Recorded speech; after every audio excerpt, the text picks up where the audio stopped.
Today across southern Colorado, we have a ridge of high pressure developing and we'll get nice weather as a result. We'll have those details coming up. Hundreds of jobs cut from St. Mary-Corwin Hospital. We're taking a closer look at the decision and what it means for the community. Deadly inferno, why the latest update on the construction site fire in Denver could be devastating news for one family. And a brand new twist in the eviction process of a homeless camp in Colorado Springs. You're watching KRDO News Channel 13, where the news comes first. Your news starts right now. Good morning, Colorado. It's 5 o'clock, Friday, March 9th. I'm John Carroll. And I'm Danny Freed. Shannon Bridius has the day off. Well, let's go ahead and start your morning off with a beautiful shot outside for you. This, of course, looking at Colorado Springs from our overhead door neighborhood weather network camera. Still a little early to see any glimpse of sunlight quite yet this morning, but hopefully when it does come, we have beautiful sunrises like we've been seeing for the past few days, Abby. Super gorgeous and super great weather for us, too. It is going to be great. We're all going to be feeling those Friday vibes. You'll want to plan to get outside today. We're going to have temperatures in the 60s. So while we will have sunshine this morning and a great looking sunrise, I'm telling you, later this afternoon we will have some clouds, but still above average. So bottom line, beautiful today. However, we do have some changes on Saturday with the possibility for a light rain and snow mix, mainly up toward the Palmer Divide and southeastern plains, and even the chance for those showers not looking too good. Tomorrow will be gusty and cooler as well. Right now, staying dry on radar, just a couple of clouds on satellite and great looking conditions for that morning commute. Hannah commutes in. We'll have more on that later. In terms of temperatures, we are staying crisp. We've got some of the 30s and a fountain 20s in Pueblo, and this morning looking pretty good. We'll have much more on your high temperatures at the neighborhood level at 511. John and Danny, back to you. Abby, thank you so much. Well, 2 months, that's how long laid off employees at St. Mary-Corwin have to find new jobs. That news, as well as how the hospital will restructure, was announced yesterday by hospital CEO Mike Cafasso. He says the facility and staffing levels are not sustainable in their current state, mostly because of rising hospital costs and reimbursement fees. With the layoffs comes a reduction in the number of hospital beds from 114 to just 42. The future plan also includes removing parts of the 136-year-old campus that have gone unused for years. Cafasso says this will allow St. Mary-Corwin to leverage its strengths. Our efforts to move things forward and to sustain and grow have not been successful. So it's time to focus on fewer services and try to grow those, regain financial footing. The hospital is working on job placement plans as well as severance packages for their employees. In many ways, we've been seeing the warning signs for months. Just last week, we told you about the closure of St. Mary's Coumadin Clinic. And before that, in October, the hospital announced the closure of its birthing and maternity ward, a move that left another 44 healthcare workers without jobs. St. Mary-Corwin has a rich history in the community, and as we found out, used to be 2 different medical centers. One was St. Mary and was run by the Sisters of Charity. The other was Mary-Corwin Hospital, but the surgeon whose legacy lives on was Dr. Richard Corwin. He was a general surgeon who practiced at the hospital before it was separated from the steel mills. We learned he's a doctor who helped research some medicine we still use today, like insulin. Dr. Corwin did not discover insulin treatments, but he certainly did a lot of research and brought that research and those ideas into caring for diabetic patients here in Pueblo. Still standing is the medical dispensary that was associated with Mary-Corwin Hospital, which later became known as Corwin Hospital. It now serves as a museum. The 2 hospitals came together after the Sisters of Charity bought it for $1 in the 1940s. And yesterday's announcement means nearly half of St. Mary-Corwin staff will be cut, and roughly 6 out of every 10 beds will be taken out of service. It's leaving questions as to where patients will go and where they will end up, and coming healthcare workers will train. KRDO News Channel 13's Colleen Sikora is looking into what's next for the community. St. Mary-Corwin Medical Center scaling back. It's time to focus on fewer services and try to grow those, regain financial footing, and go from there. Mike Cafasso, CEO of the medical center, says financials haven't been working out and 300 people will be laid off in 2 months. This has been strictly the state of healthcare and the conditions that we're all living in right now. Parkview Medical Center calling the news devastating in a statement released Thursday. Parkview is the only other major hospital in the region, saying it's, quote, disappointing to see Centura Health take such drastic action without some public discussion, end quote.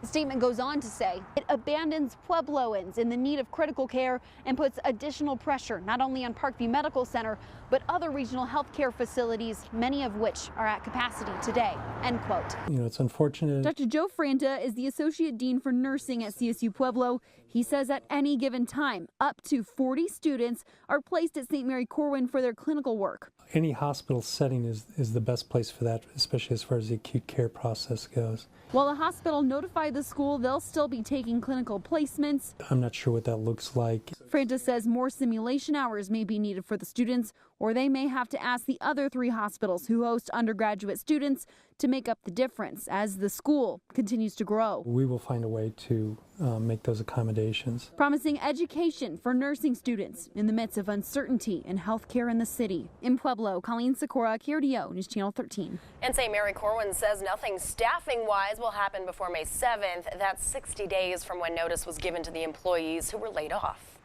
5:06 now, and we have an update on that deadly chase we first brought you on Good Morning Colorado yesterday. The man killed after leading El Paso County deputies on a chase has been identified as Ron Cisco. A deputy was trying to pull Cisco over around 1:30 yesterday morning when he suddenly sped off. During the chase, Cisco reached speeds of more than 100 miles an hour. He then crashed into a light pole when trying to turn from Woodman onto Powers.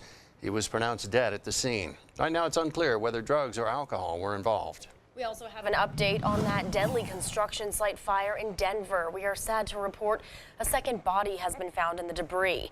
It's potentially devastating news for the family of Roberto Prieto, who has been missing since the fire broke out Wednesday. Co-workers say he was working on the 3rd floor of the Emerson Street site when the fire sparked. Investigators haven't released the names of either victim, so right now it's unclear if one of them is Prieto. 6 other people were injured in the fire, including a firefighter. As for the cause, that might not be known for several weeks. We've learned, though, there will be a rally today for construction workers' rights. The group Colorado Carpenters says this fire could have been easily prevented. A new twist has delayed the eviction of a homeless camp in Colorado Springs. Now, exactly what happens next has become unclear. The campers along Las Vegas Street were given permission to stay there a month ago by the property owner. Legally, that established a landlord-tenant relationship, which means the owner will have to go to court to evict the campers.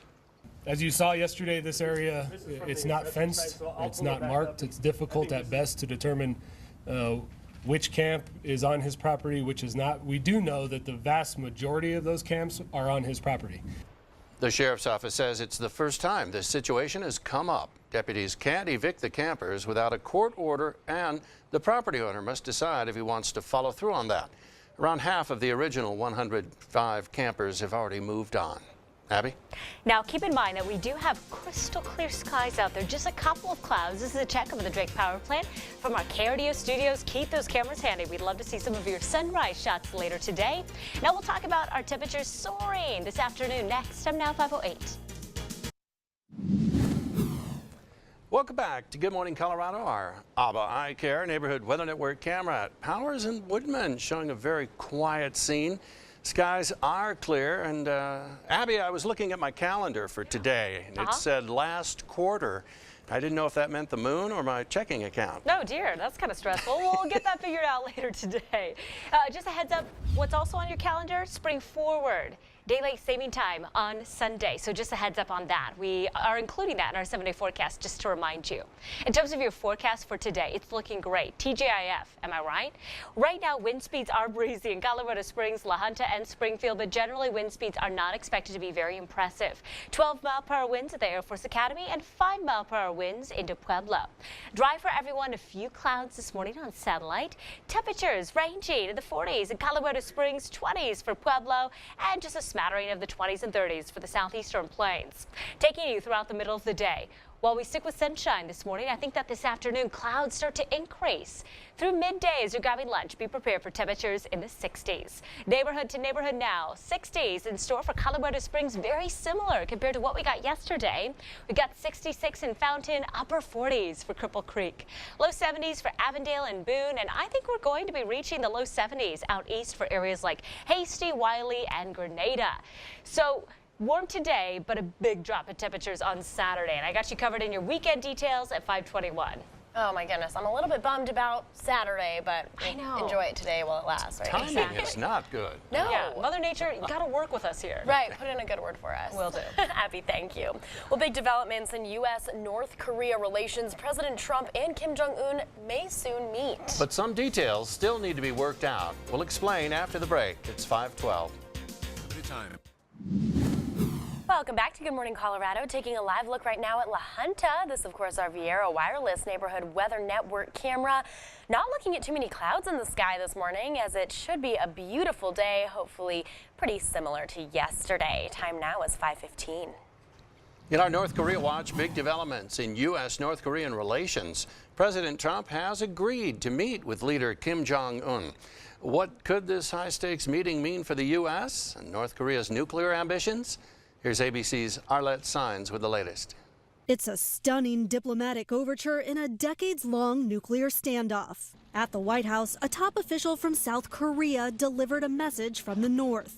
Kim Jong-un promised to stop his nuclear missile tests and wants to meet with President Trump. And he expressed his eagerness to meet President Trump as soon as possible. The White House says the president accepted the invitation. Mr. Trump tweeted, "Great progress being made, but sanctions will remain until an agreement is reached, meeting being planned." North Korea is said to understand that U.S. troops will continue joint military exercises with the South. The surprise invitation caps off months of threats and insults. North Korea best not make any more threats to the United States. They will be met with fire and fury like the world has never seen. While Kim ramped up his missile test, the president responded with derision. Little rocket man. Now, the two clashing leaders could be meeting by May. Let's find a way to work this thing out. It's going to be very difficult. You can't trust the North Koreans. But this summit arrangement, this summit meeting, is a bold step. One big question is, where will this meeting take place? So far, the White House hasn't offered any hints, only saying it will occur at a time and place to be determined. Arlette Saenz, ABC News, Washington. And in other news from the White House, President Trump stood alongside workers from the steel and aluminum industry, making good on his promise to impose new tariffs. Now, the president signed an executive order pushing the tariffs through, despite strong opposition from lawmakers, economists, and his own advisors. But for those in the steel industry, it was welcome news. Ecstatic is probably the best word for it. We've been waiting for this for so long. Our members have been hurt. The European Union, on the other hand, has already threatened to strike back, slapping tariffs on American exports from bourbon and peanut butter to Harley-Davidsons. A generalized tariff that would actually harm allies, harm American consumers, by the way, harm American workers that use steel in production, hurting their competitive nature in global markets as well. I'm opposed to that. The president did make a special provision, though. Mexico and Canada will be exempt from the new tariffs if they come to the table to renegotiate the terms of NAFTA, the North American Free Trade Agreement. And for the first time, we're hearing from Evraz, the group that controls operations at the Pueblo steel mill. A statement from the group says, quote, Evraz North America supports the Trump administration's efforts to stop unfair and illegal imports of dumped and subsidized steel into the U.S. These imports hurt the domestic industry and cost hundreds of jobs. A reliable and competitive supply of steel slabs is crucial to the U.S. steel industry's ability to support thousands of good middle-class American jobs. Well, Amazon says it's found the problem, causing its smart device Alexa to randomly laugh. And it comes as we're hearing the creepy laugh for the first time.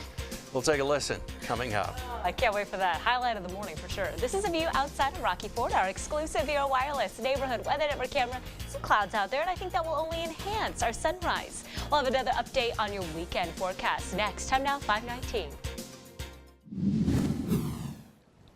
Welcome back to Good Morning Colorado, our Community Banks of Colorado camera. That's in Monument. And a very quiet scene on this Friday morning. Storm Tracker 13's Abby Coney checking in now at 5:21. That's right. Good morning, John, Danny, and everybody. Just a quick heads up before we get to the rest of your forecast. Trees remain at a moderate category on your allergy forecast, and mold at a low level, so grasses and weeds not even showing up on your pollen count. So at least that's some decent news.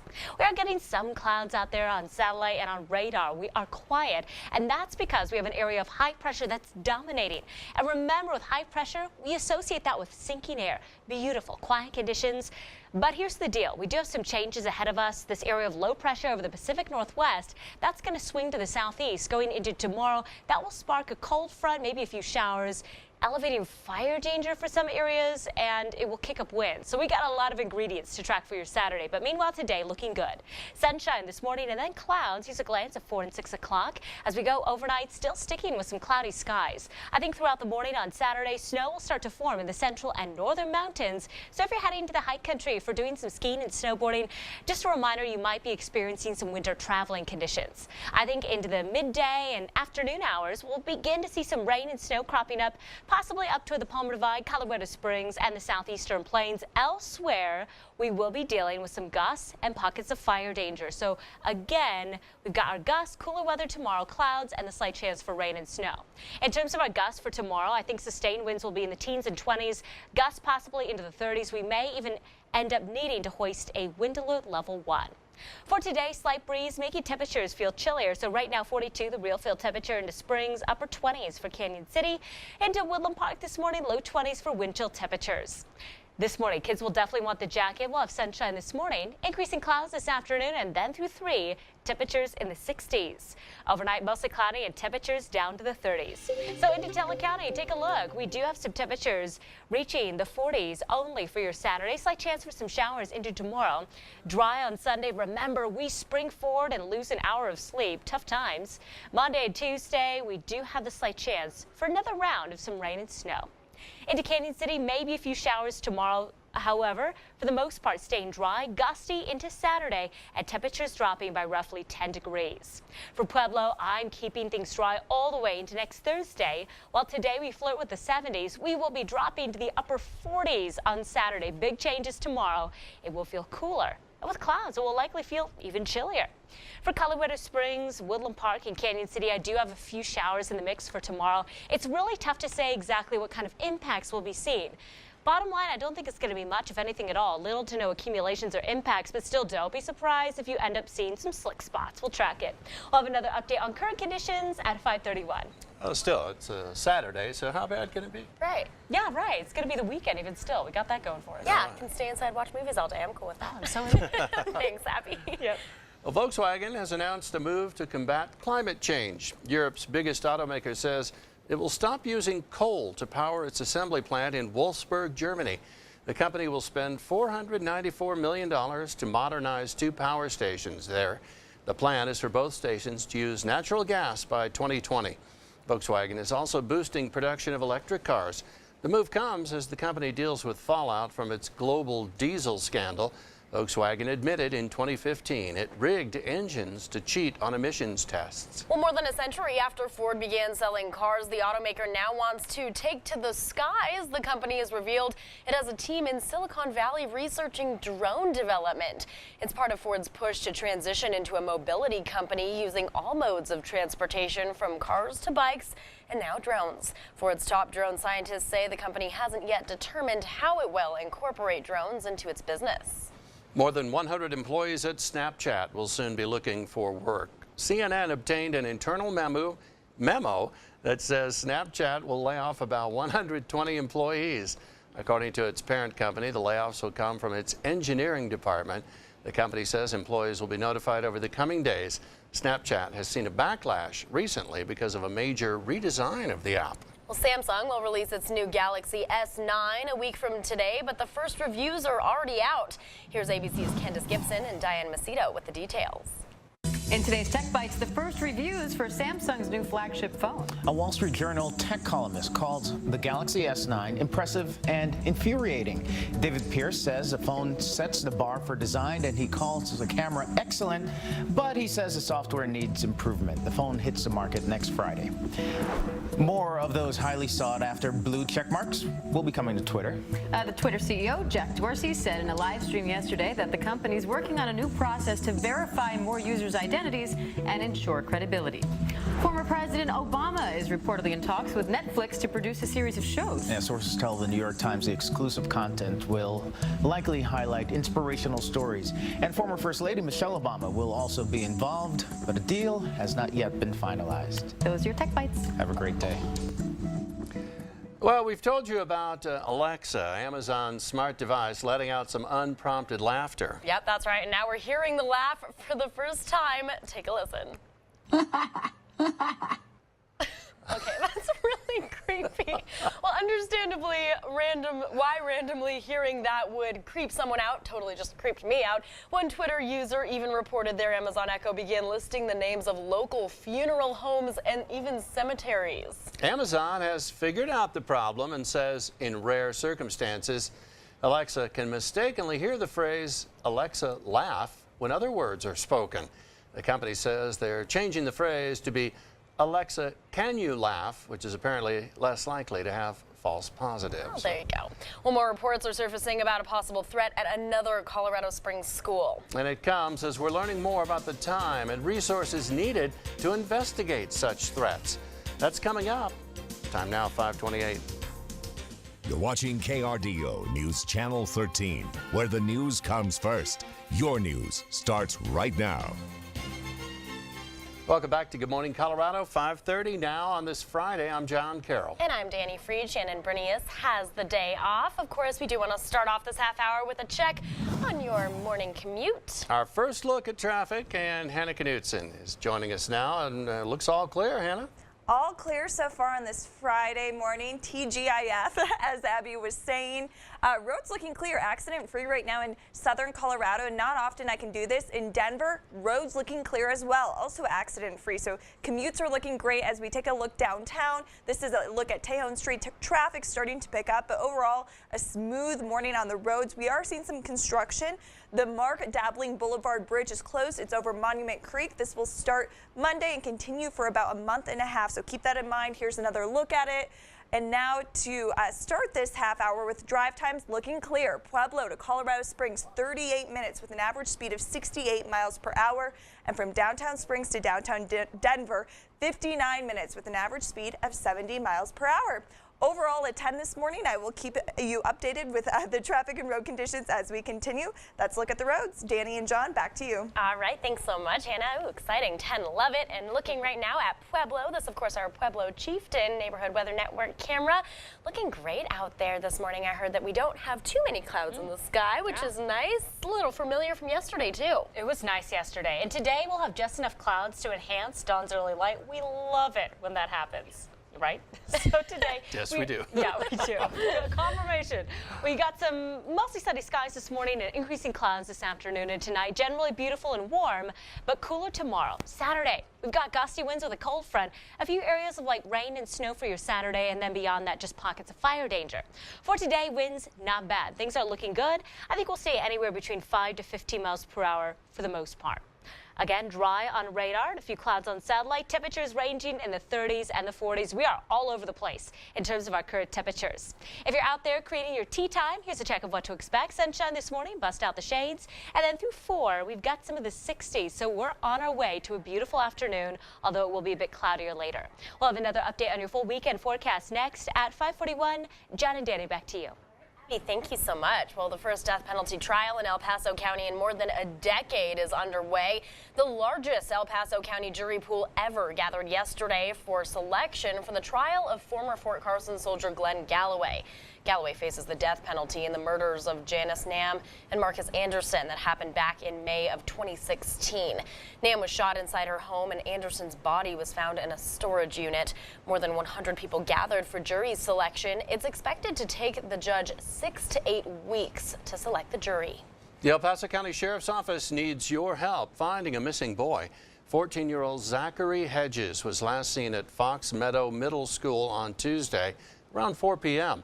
Someone did report seeing him later that night at Las Vegas and Nevada, but not since.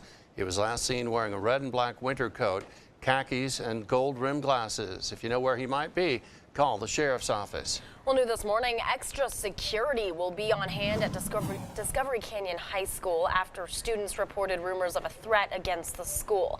District 20 was alerted to the rumored threat via Safe to Tell around 9:30 last night.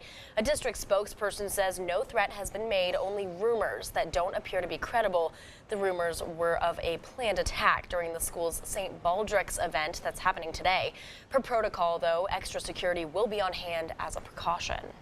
We did some digging and learned the Colorado Springs Police Department has spent 300 hours investigating school threats since the Parkland shooting just last month. And we did the math and found out if you were to multiply the average SRO's pay by 300 hours, the probes would have cost CSPD nearly $12,000. But it would actually amount to even more because you have to add the hours the advisors spent investigating, as well as the El Paso County Sheriff's Office, plus any overtime pay. The Sheriff's Office says it spent an additional $3,000, bringing the total to nearly $15,000. CSPD says it's seen a huge spike in threats, partly because of copycats and partly because more people are more sensitive. Words matter. If we're making off-the-wall comments, and if somebody